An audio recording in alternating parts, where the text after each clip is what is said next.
The wonderful thing about the Bible is that it's a book for any people of any age. Children can learn the stories of the Bible, and they'll see children doing magnificent things like Daniel. And it's wonderful for teenagers.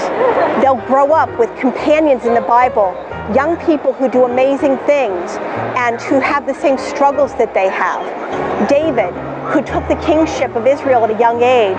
Mary, who while she was probably still a teenager said yes to God. The apostles, who abandoned everything at the height of their careers to follow Jesus and to walk more closely with him. To older people like Anna and Zachariah, who wanted to love God into their last days, who prayed and who stayed faithful. There's a model for everybody in the Bible. That's what makes it a wonderful book for all ages.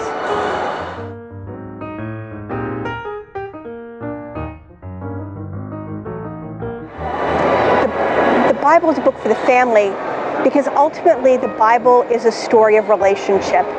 It's the story of God's relationship with the people he's called to be his own.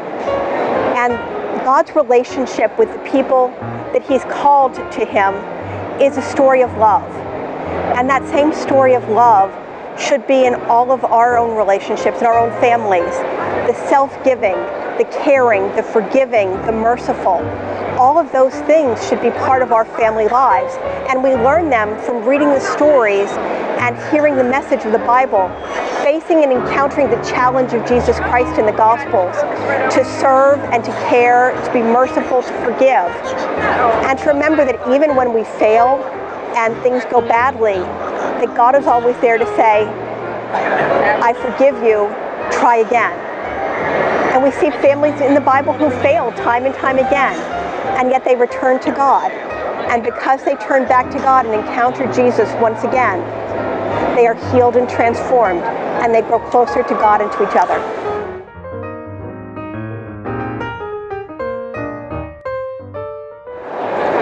One of the very first books I remember reading is a wonderful picture Bible my parents had.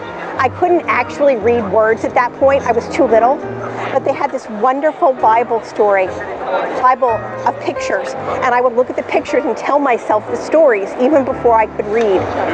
And when I got a little bit older and I had chores around the house where I had to do things to help prepare for dinner or to clean up after dinner, I would always run immediately to the Bible and sit down and open it.